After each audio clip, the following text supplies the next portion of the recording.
Everybody, it's Dr. Sam Robbins. Assuming you're not a vegan or vegetarian, which I think is great and I have no problem with it if you don't want to eat animals, assuming you eat a well-balanced plant-based diet, I think it's very healthy and good for you. However, for those that do enjoy eating meat and love chicken, today's video is going to reveal to you why it's one of the worst sources of animal protein, worthless in my opinion, can actually be bad for you. And this always comes as a shock to most people that I tell them this, especially since chicken is the most consumed source of animal protein.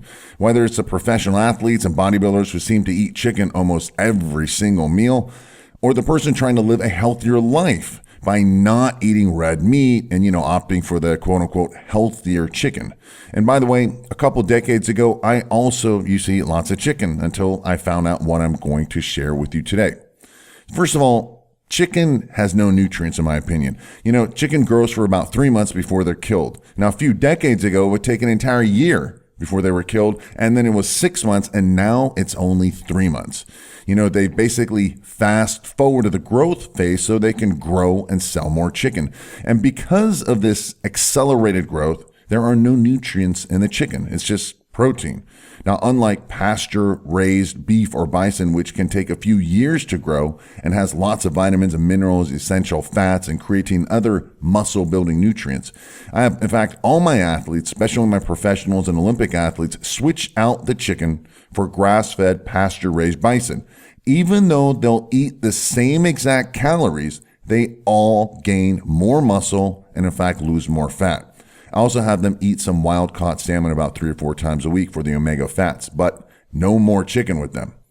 Also, there's no difference in cholesterol. Lots of people stop eating red meat and switch to chicken only to find out that they see no improvements in their cholesterol levels or just very little.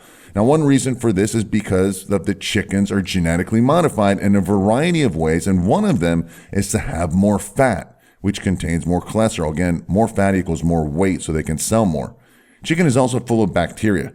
You can eat most sources of protein raw, whether it's beef, fish, chicken, egg, or even pork. But chicken is definitely one that you never want to do that. In fact, over 97% of chicken contains bacteria that will make you sick. Also, chicken is fake meat. Listen, the chicken breast is actually 3 times bigger now than it was a few years ago. And this is because for a few reasons. The first is that the chicken's DNA has been modified to have much bigger breasts, since that's the part of the chicken most people buy and eat. Secondly, the chicken basically gets breast augmentation done by just going to China. They get pumped full of liquid, engorging the breast for an even larger size, and then shipped back to the US for us to eat. In fact, they also do this with shrimp as well. Again, anything to make more money. Also, chicken is cancer causing. Now, some of the other things chickens are filled with, which the FDA has admitted to, is arsenic, a highly poisonous chemical that's actually 4 times more toxic than mercury. Now, arsenic is given to the chicken because it causes quicker weight gain and less feeding, right? And it also enhances the pink coloring in the raw meat.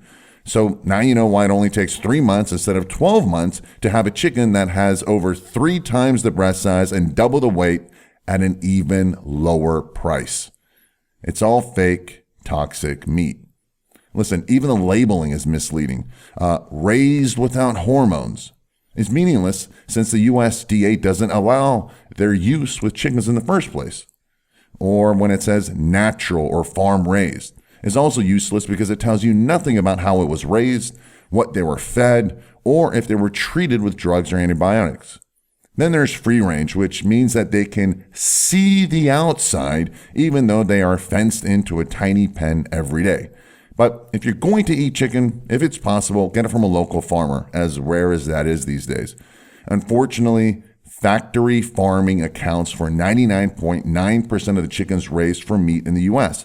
Even if the chicken has been raised, on free range or organic farms, chickens often spend just as much time confined to a crowded space as those in the conventional farms. Listen, it's simply a matter of economics and money. It has nothing to do with health. If you found it helpful, please give it a thumbs up and share that with others so they can benefit as well. Don't forget to leave your comments and questions below. Also, do me a big favor and let me know the topics that you want me to cover in my videos. I have a special link below in the description area that you can fill out, and it goes directly to my private email box. This helps me make the videos that you want to watch about the topics that you're interested in. As always, thanks for listening and have a happy and healthy day.